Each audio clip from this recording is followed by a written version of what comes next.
All right, hey guys, welcome back to another episode of the Healthy Living Sessions podcast. I'm here with Ben. He's a great guy. We met about a month and a half ago, something like that, at a GVL Hustle event, and really excited to break down his story a little bit more and get to know him, or let y'all get to know him a little bit more. We met over a very manly breakfast a couple weeks ago, eating crepes and having coffee. And had a lot of fun, and actually me making that accent was exactly how the waiter talked.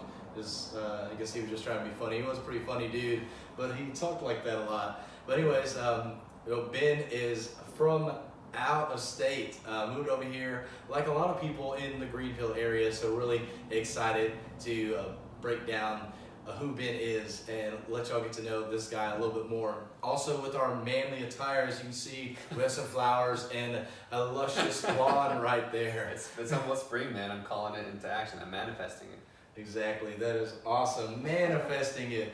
So let's get to know you a little bit more. So what brought you to Greenville? Yeah, so what brought me to Greenville was a job. So essentially what happened is someone reached out to me on LinkedIn, and it's funny, speaking of manifesting, last year I was thinking like, man, so I'm from Salt Lake City, Utah, and I was like, I don't want to be in Utah my whole life. Like, I've loved it, it's home to me, but I want to make sure I experience everything possible, you know? Yeah.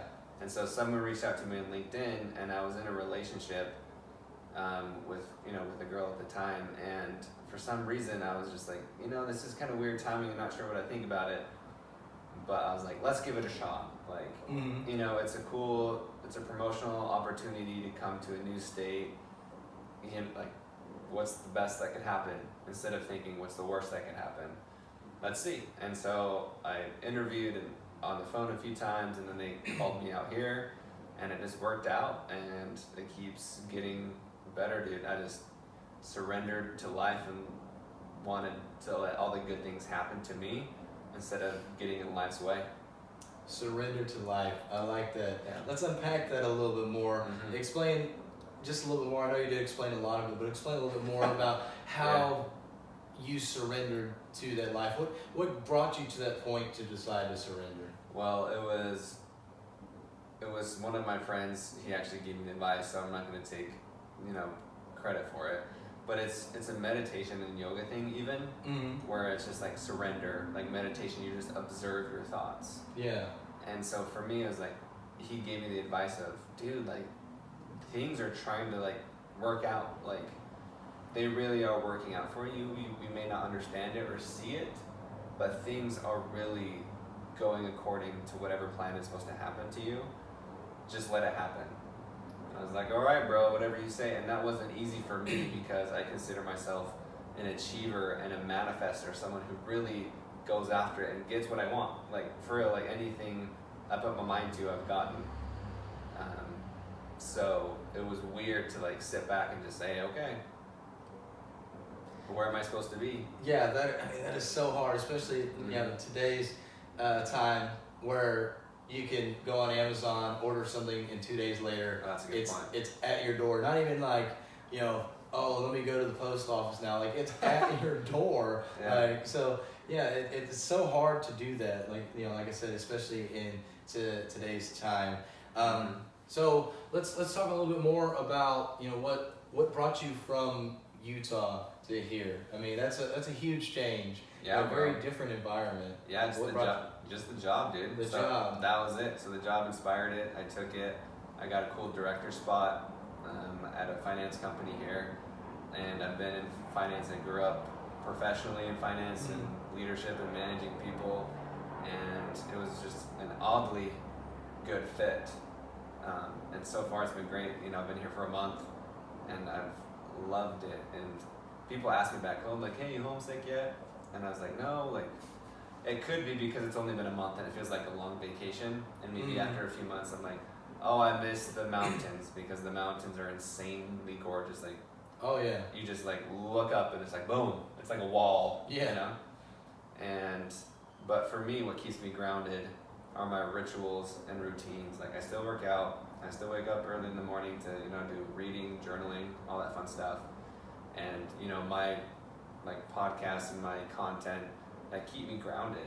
You know, so essentially I'm doing the same things just in a different place, and it's been fun to be in a different place. Like, it doesn't feel weird. I don't know how to explain it, but it doesn't feel like I'm in a foreign place or like, oh man, this is really hard to be away from home. Like, I haven't thought that yet. Yeah, and you know, maybe I don't want to be speaking for you or anything, but would you think the reason why you don't feel that way is because you kind of found yourself, you found your purpose in life? I like that, dude. So I hope so. You know, for me, it'll always be evolving, but for sure I have passions to make sure that I'm always learning, that I'm pushing myself, but I'm always happy with where I am. I'm happy with new experiences. I'm happy with discomfort, and I'm happy meeting new people. And so for me, being here, that describes all of that. And so for me, I would say, of course, yeah, I'm happy, but that's always evolving and turning into something new. If that answers it. Yeah, and would that also the reason why you feel kind of comfortable being in a new place? Is for a lot of people that's tough. You know, moving from like one side of the country to the other side. I mean, that's a huge change, a huge difference. Would you say it's because, you know, maybe you have a higher purpose, you have like goals in life or anything like that? Yeah, so it goes even back to the surrendering. So for sure, I feel like I have a high purpose and goals. Growing up, this sounds kind of funny, but my mom and my grandma always called me like their special boy. Right? I was like, okay. My mom did too. You're not special. No, that's what I was gonna say. Like, I know other people say it to their kids, you know. Yeah. But I believed it, you know. Like, I really do believe still to this day. I don't completely understand why, but I feel like I've just barely touched the surface, barely scratched the surface of why. And I feel like I do have a higher purpose to be here and to serve, and just surrendering to whatever Greenville has to offer to me, whether I'm here a year, 5 years, 10 years, the rest of my life. I'm here to experience it and max it out, man. That's awesome. I mean, Greenville has a lot to offer, and it's just bringing on more. So really excited to have you here in Greenville. I'm not originally from here either, so I kind of welcome you without being somebody who's from here originally. But whatever, I'm going to welcome you anyways. But so I want to take a step back. Something you mentioned earlier about rituals and routines. Now, how does that help you? I feel like a lot of people are just kind of, you know, bumping through life, kind of just going one day at a time, or, you know, looking for the weekend, you know, going through that 9 to 5, and there's no kind of rhyme or reason. It's just wait to get paid and spend money. Dude, that sounds like a miserable. I know it's most people, but that sounds like a miserable existence to me. Of just waiting for the weekend, waiting for a paycheck. Because we just did, you know, the interview for my podcast, and we talked about waiting instead of taking action.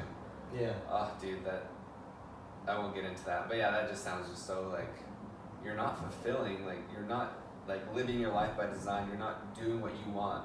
Like everything's being decided for you if you live that way. So yeah, my rituals are waking up in the morning early, and it's funny, this week I woke up at 4:30 a couple times. Nice. So it's 30 more minutes and I'll be up to you at 4 instead of 5. And dude, it's just like, I guess the week prior I didn't wake up as early as usual, but the morning I woke up at 4:30 and read and journaled and meditated, then hit the gym, and then I still had time to do what I wanted before work. I was like, dude, this is so great. Like, this fulfills me. Like, I'm already accomplished for the day. Like, anything that happens beyond here is just it's an add-on. Like, it's additional to what I've already done. Like, I feel accomplished already. Let's go kill it at work. And if anything bad happens, like, I've already had a great day, so sweet. Yeah. You know? That makes me think of Charlie, you know, at Charlie on Instagram. He's you know, a lot behind him, but basically he's always like, I'm on a winning streak. And that's almost what you're saying, like, because you got up in the morning and did the things you wanted to do, not what work needed you to do, what family needed you to do, but you wanted to do. You're on that winning streak for you. Now, you can be on a winning streak doing things for other people too, but you're on a winning streak because you did something for you. I love that, dude. And it's funny. So I've been with my new job for a month, and I've come into it where there's just, I wouldn't say chaos, but I would say there's a lack of organization and a lack of a plan of attack. Yeah. And one thing I've worked on so far with my leadership crew is I've made it a goal for 2 people actually they have to leave by 6 p.m. Man. You know, and so like I walk out, like, cause I usually leave by 6, and so when I'm leaving at 6, I swing by their desk to make sure they're gone. And the reason being is because if you're happier at home, and you're gonna be happy at work, if you're happier at work, you're gonna be happier at home. And I believe that you need to make yourself a priority, like for real. Like life is more than just being in an office. It's more than work. It's family. It's love. It's fun. It's working out. It's experiencing as much as you can. And if you're stuck in an office, you're not going to be inspired and help us anyway. Like it helps the business to have inspired people there. Yeah, and then on top of that, like how productive are they being by being there all the time? Yep. You know, that's you know, so many great things there. And actually, you kind of good transition back to the fact that you're a director at 28, right? Yes. Yeah. So I mean, that's huge being a director. I mean, I know some. And not saying this anything about you, but you know, there are some fields where they just kind of give you this role, just you kind of give it to you. I don't see that in you. You seem very, very intelligent. Thank you. So definitely, it's crazy to think that at 28 years old, you're a director, because a lot of people are like, I could never be there. You know, I'm too young.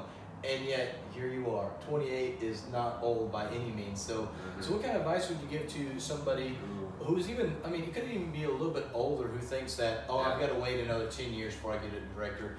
How do you think you could get advice to them to get to that position quicker? Dude, that is a great question. So for me, a year ago, or maybe not even a year ago, maybe 6 months ago, I made it a goal to be a director by 30.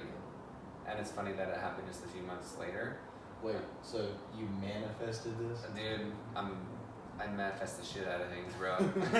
I'm swearing. I'm not sure if it's cool or not, but sorry, all you people who don't, whatever.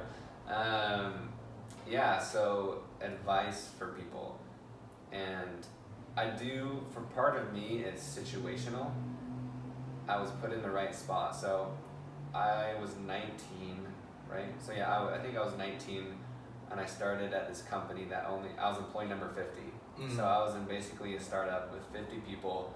I started on the phone in customer service. Fast forward to today, this company is like 1,700 people.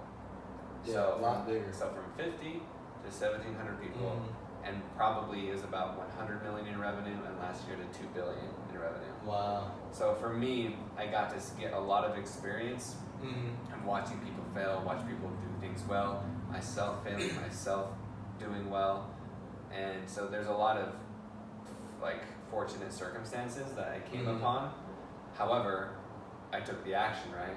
Yeah. Like I just didn't sit there and wonder, because there are plenty of other people in my exact same circumstance that aren't in my spot, and there are even people who were my manager that are still managers, and now, you know, like I don't want to say like I'm better than them, but I don't know, I've gone a level above them in the work setting, you know? And so for advice, for me, it goes back to, I think you gave this advice even on the podcast we just did, like be yourself and really focus on your strengths, because like, and give it time, dude, it's hard. I'm gonna really have to think about like what piece of advice to give someone, because I'm definitely the youngest director in the company, I think, and there's definitely like young geniuses and CEOs that are 20 and 25, but in the typical business setting, I'm younger. And so the advice I would say is something that you said, dude, just be authentic, like be you, and don't try and be someone else, because if you try and copy someone, I mean, you can take best practices and learn from other people's mistakes, but I really was myself, even when people said that, like they gave me advice to be different, if that makes sense. So people gave me advice to be different, to move up, but I was myself. And like one example with that is just like I'm naturally an introvert, and I'm not that like energetic or like get people pumped up, and I'm pretty like I give people second chances or third chances, and people have given me advice to not be like that. But I feel like being like that, being different than other people, has gained trust with the people that I've led and that I'm on a team with, to believe in me and that we've worked to a common goal and that we've been successful. So a long answer, but hopefully that helps somebody. No, that was great. And there at the end, you make me think of the definition of insanity is doing the same thing over and over again, expecting the same result. So you're going to copy what other people do and expect a different result. I think it's the same result on the definition, but different result. So you didn't copy them. And 4 points I want to bring up, I guess kind of maybe 3, but 4 points. First, you did self-reflection to improve yourself. You also did others' reflection. And I'm really big on this, is not only learning from what I do right and wrong, but learning from what others do right and wrong, and applying that to my life. That way I don't make those same mistakes, like the age-old thing. You tell a kid the stove's hot, they still touch the stove and learn it's hot. There are some things you just have to learn on your own, but there are plenty of things you can learn from others without having to go through it yourself. So heeding the advice of others. The third thing, and the third and fourth kind of go together, you took action. Action is huge. A lot of people don't want to take action. And to pair with that, you did customer service. How many people want to be, I don't know exactly what kind of customer service you did, but be on the phone. Be on the phone talking to disgruntled customers that say, your product's stupid, it doesn't work. And like, sir, did you turn it on? Well, no. Well, first, sir, you need to turn it on and see if it works. That might be the reason why. Or, just little things like that. Obviously, it's really crazy, but, it's just little things like that. You just want to be like, oh my gosh, can I just choke you through this phone? Because you're not even trying anything, but you still took that role that was really, crappy in a lot of people's eyes. And now look at you, 10 years later, you got to this director role. And on top of that, 10 years. A lot of people don't want to wait 10 years to get somewhere. Dude, this is actually a really cool experience for me. Because, it makes me feel good. It feeds my ego. But at the same time, I think that's important. Like, for people like us, we often don't celebrate our wins. And I know Ed Milet is big on this. Like, celebrate your wins. Like, be happy for what you're accomplishing. Like, really relish it. Soak it in. Because it's so easy for me to go to the next thing and like, okay, what's the next thing to hit? Like, I want to hit this goal and check it off. And so you're giving me an opportunity, and I appreciate it, to really reflect on that and how cool that is. That in less than 10 years, I went from customer service to director, and again, only 28. Dude, I'm planning on living over 100, man. You know, and so there is so much life to experience, and that's cool. I'm just sitting here reflecting and like appreciating it, so thank you. Yeah, of course, but this is, helping not only you out, but it's helping the audience out, helping me out. And one thing it makes me think about, because I'm always so impatient, I'm like, I want it now. Why hasn't it happened? I've been working on this for 3 weeks now. Why do I not have it? Why am I not a director yet? I've been with the company for 4 months. Like, it's so hard. Again, going back to how society is now, we can get it now. If we want information, what do? Google it. If we want something now, we go to Amazon. If we don't want to wait on a taxi, we go to Uber. We can send somebody a text and have a full-on conversation with them without actually talking to them on the phone, so we can keep doing other things. So we have so many things that come to us immediately, and yet the thing that brings us a paycheck every 2 weeks, once a month, whatever your pay period is, or commission-wise, whatever, we're not comfortable with waiting on that because we're not used to it. We're so spoiled now.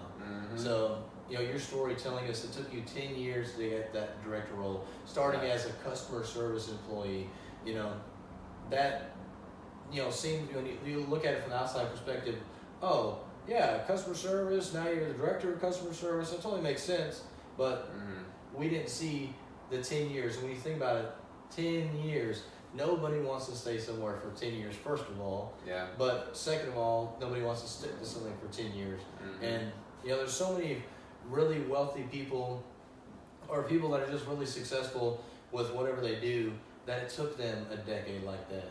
Well, I forgot what someone said is that humans overestimate what we can do in a year and underestimate what we can do in a decade. Have you heard that? I have heard that, and I cannot think who said that, but I've heard a few so people true. say that, but it is so true, right? Because even thinking about like a year, even like 2018 was a really cool year for me, but you multiply that, and again, it's a testament to what you do every day. Instead of like, okay, what's one big thing I need to do this year? Like, okay, you do one big thing, but how about just little small things every day, and then every week, and then every month, and then every year, and then you just keep, dude, it compounds and multiplies, and it turns into a beast, man. Like, just those little things every day, and I think that makes it more manageable in your head. Like, I really do think productivity is doing a lot of a little, and not a little of a lot. Yeah, that's something that Ed and Andy both speak on a little bit differently for each, but they both speak on that about these compound effects, doing these little things. I know Andy mentions just accomplish 5 things. Set up 5 things you need to accomplish today, and if you do that over and over, it's going to make you get to wherever you want to go. For real. Because because they put 10 things on their to-do list in a week, they put 10 things on a to-do a day, and then they only end up doing one of those in a week. Yeah. And so for me, I've told people like on my teams, focus on one thing per day at work, because in leadership you get distracted all over the place. Ad hoc meetings, people distracting you, and so if you can just focus on one thing, you get 5 really important things done in the week instead of one semi-important thing. Yeah. So you mentioned about you're a director now, and you still have a lot of life ahead of you. Yeah, dude. What is ahead of you in life? What are things you're going after personally? So I just made on my account GoalLink, this my personal passion project at GoalLink Group. Plug myself. There you go on Instagram and Facebook. Well, so, in the show notes. Oh, thank you, sir. So I made a massive goal, like our challenge this week. The whole purpose of it is what we just talked about, is to encourage people to do one thing challenging every week, and then you get to see progress and see your true potential. And the challenge this week was to make one massive goal, like claim a massive goal, because I typically do like smaller things, and so I wanted to kind of set our mindset higher to not play small and go big. And so I made a claim. So this is also video evidence that I think I have 440 followers on Instagram right now. So we're March 2nd, 2019. So by the end of 2020, I will have 10,000 followers. So that is my big goal. And I don't do it just like for the sake of having followers. I do it because that's a measurement, of, okay, I'm making progress of the impact on my level of impact that I want to make in the world. So that's one level of, that's a huge goal that I have, because I want to make a living off of this and inspire people, blah blah blah. At the same time, I don't have like a 10-year goal, because dude, life can take me so many ways, and for me it's more of who do I want to be today, what do I want to do this week, and if I do that thing every day, every week, life is going to work out, dude.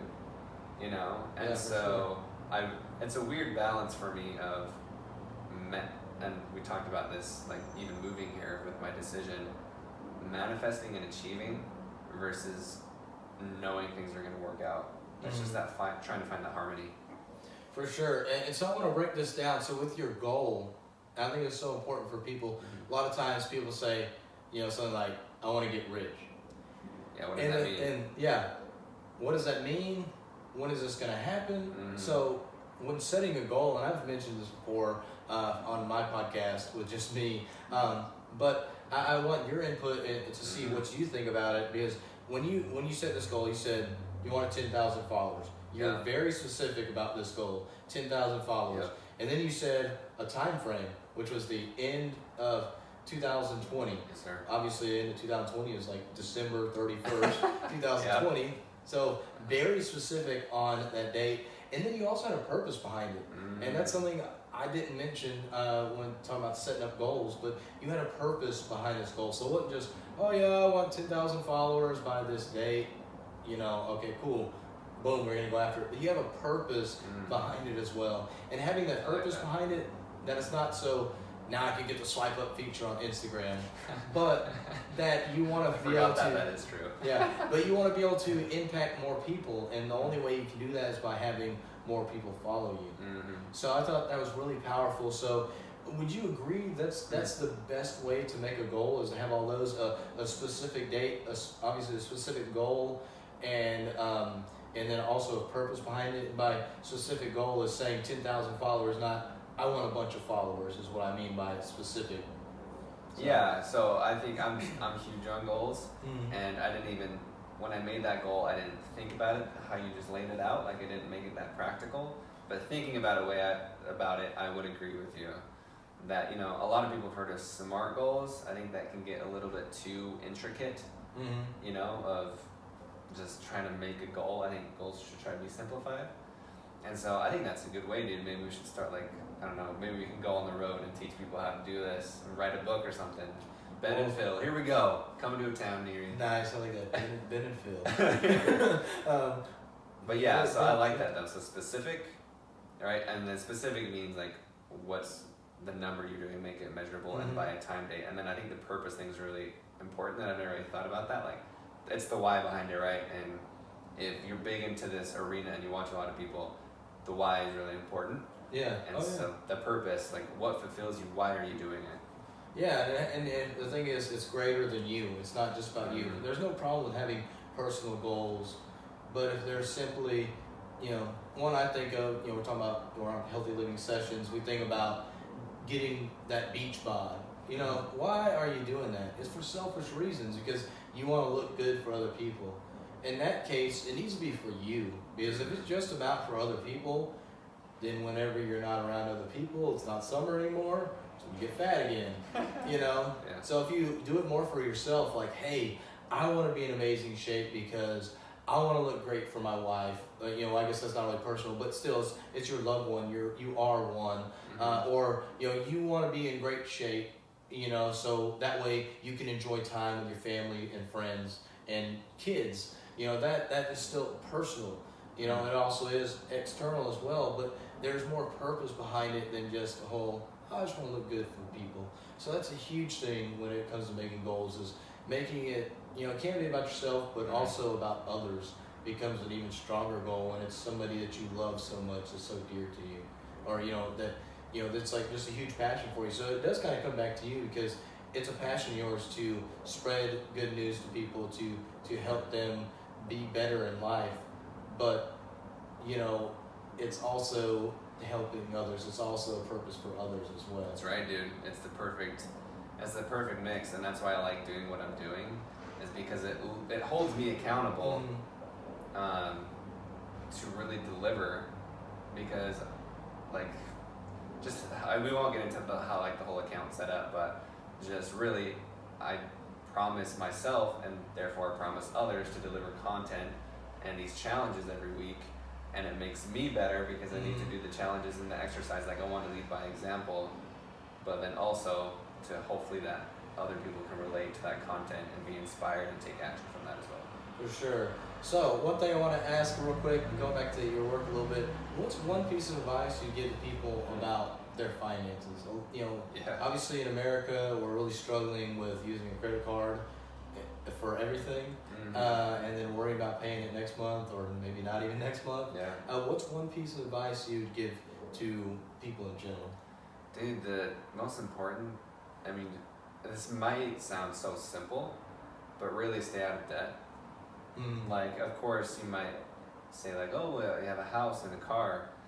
There's ways, if you really, truly want to be, financially free, dude, there's so many people who have debt and it holds you back. And so for me, that's just a good way to start. Luckily for me, my job had tuition reimbursement, so I got to graduate school out of debt. And so they did a portion of my school, and then I paid the rest with my earnings and bonuses. And so for me, just really, that's the most simple thing. but it just makes sense to me. So if it doesn't make sense to me or sense to you, like ask, but stay out of debt, like pay for what you can afford, but also like start saving, start having fun. I've really and do Roth. Roth is important. Don't do tax deferred. As far as like if you're looking as far as investments, like retirement or whatever. Yeah. This is another important thing, is Roth is more important because taxes are gonna go up, man. Like, oh yeah. So our taxes are the lowest that they've been in a really long time. Our interest rates are the lowest they've been in a really long time. It's only gonna go up. Like we're in debt. Like the government pays back stuff and for things with us, with our taxes.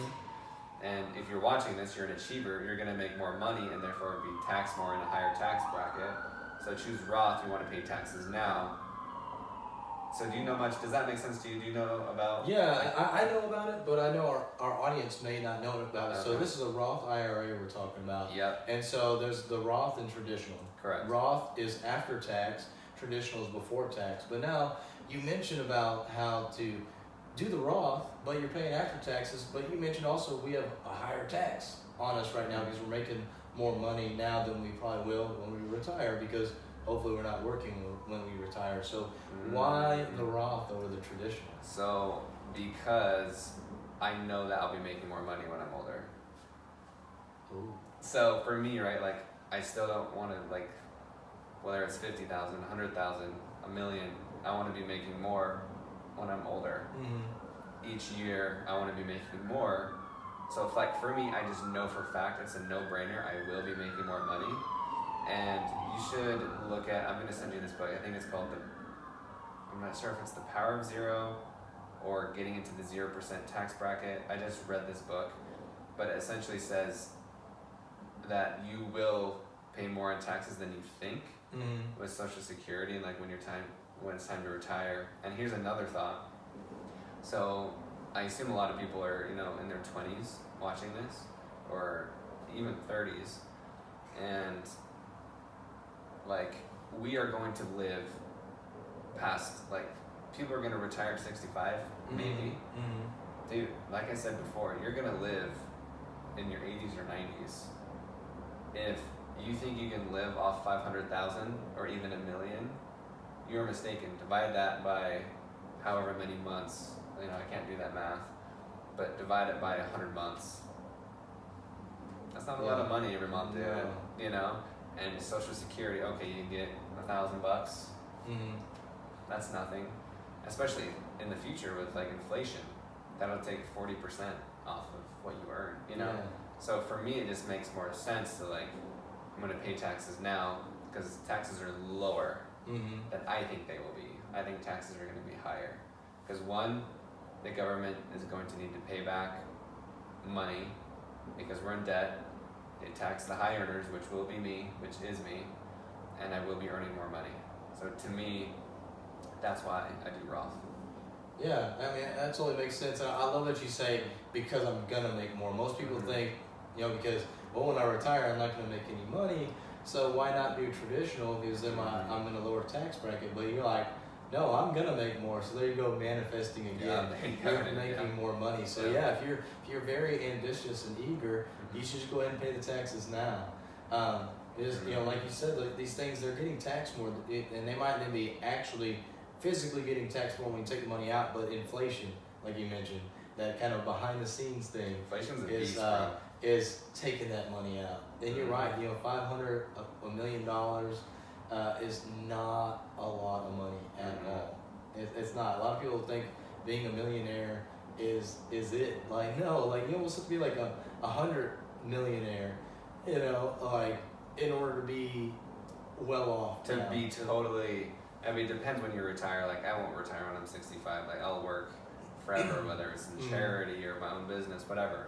Yeah. I'll be working for a long time and staying healthy, fit, eating well, thinking well, healthy relationships. And so for me, it's like, and I want to leave more for my family, man. Like, not just me living well, but dude, I want to not only leave money for my posterity, but teach them. Yeah. Like, what are financial principles? What do you do with this money? Service is important, and then experiences are important. Just having it doesn't mean anything. Money is a means, it's a tool. Like just having it, it's like followers. Like, what does 1 million followers mean? Sweet, dude. Like, cool. You got that 1 M on there, you know. But yeah, like it's not doing anything if you're only getting 20 people to comment on your stuff. Yet you're getting 20,000 likes. You know, nobody's engaging with you. You're not impacting anybody. And I bet more than half of those are just heart emojis. You know? or fist bumps. Yeah, fist bumps or something like that. So one final question for you. How does fitness affect your life? Dude, because this is the healthy sessions, dude. We gotta ask about it. So fitness to me is critical, and it's not just physical appearance. To me, someone can look great, but have a broken heart or have a broken soul, or like vice versa. Someone might be a totally happy person, have such a good heart, but their physical appearance or their physical health is not good. So to me, it's working out. So it's having, like, it's not just for my body. I mean, it is like the looks of my body, but also how I feel and my energy level. And it's my thoughts, you know, it's, am I learning? That's part of my health. Am I spending the time with people I love? Am I having making new friends, like with you? So to me, it's a lot, I would say, like mental fitness, relationship fitness. It's more than just physical to me, but to simply answer the question, physical fitness is huge to me. And I just joined a 40-day yoga and meditation challenge. So it's a personal challenge that every day, starting in a couple days, I will be doing yoga and meditation every day. So I'm huge into like lifting and all that, but I was like, dude, I need to take care of like flexibility and my spine and mobility and like long term and just my soul. And so there's lots of important things and different aspects to health. Man, yeah, that is so true. I mean, there's so much more to it. That's one thing I talk about. You know, healthy life is more than just health and fitness. It's about a balance. You know, and that's exactly what you said. It's more than just a physical appearance. It's also about the mental shape, and that and it goes into so many things in life. Ben, I really appreciate you being on the show. Dude, it was a lot of fun. Of course, fist bumps for days, but you know, I had a lot of fun. You know, breaking down who Ben is and explaining to people. We're definitely going to have you on again because I think finances is something a lot of people need to know about, especially my audience, because they are in their 20s and 30s, and so this is something they feel lost about, and really a lot of people don't know about it. But again, appreciate you being on the show so much. It means a lot to me. You know, bro, thank you so much. We love you. Guys, have a healthy and blessed day. Ooh, yeah.